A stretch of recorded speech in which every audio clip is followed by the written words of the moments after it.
Sino ang iniimbita mo?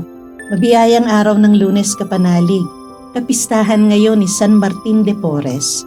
Ito po si Sister Rose Agtarap ng Daughters of St. Paul para sa mabuting balita. Magnilay na tayo sa Ebanghelyo ayon kay San Lucas.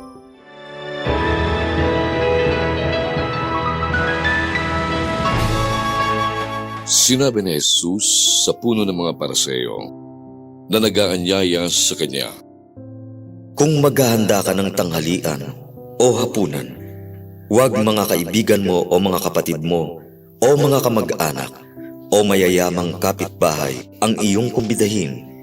Baka kumbidahin ka rin nila at susuklian ka.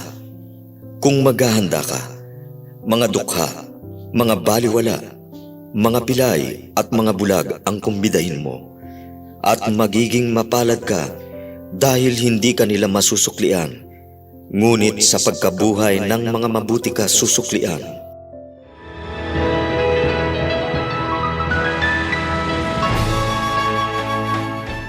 Kilala ba ninyo si Martin de Porres? Isinilang siya sa Lima, Peru at lumaki sa karukhaan at pagtitiis. Pumasok si Martin bilang ermano sa orden ng mga paring Dominiko. Iniatang sa kanya yung mabababang gawain sa kumbento katulad ng paglilinis, pagluluto, paglalaba at pag-aalaga ng mga may sakit.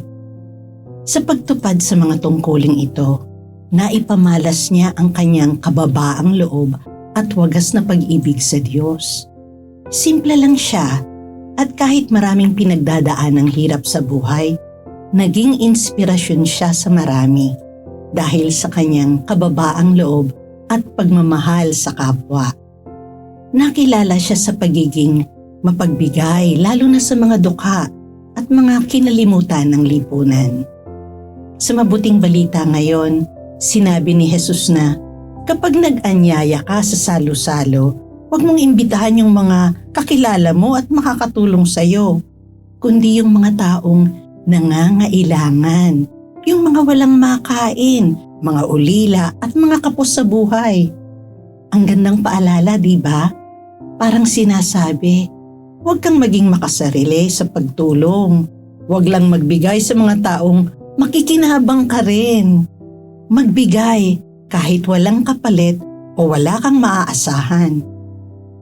Kung titingnan natin ang buhay ni Martin de Porres, makikita natin kung gaano siya kahalaga dahil sa simpleng ginawa niya. Pagtulong na walang hinihinging kapalit. Iba yung ganong klaseng pagmamahal, di ba? Genuine. Kaya mga kapanalig, sikapin natin na maging tulad ni San Martin sa araw-araw. Kahit sa maliliit na bagay lang. Mag-invite tayo sa mga maliliit o hindi napapansin sa paligid natin. Yung nangangailangan ng atensyon, ng tulong, ng kaibigan. Kasi sa dami ng problema natin, minsan isang simpleng kindness lang na galing sa puso ang kailangan ng iba. Ano sa tingin nyo? Ready na ba kayong maging inspirasyon tulad ni Martin de Porres? Mga kapanalig, maraming salamat po sa inyong suporta sa aming misyon, lalo na sa mga donors at sponsors ng Mabuting Balita.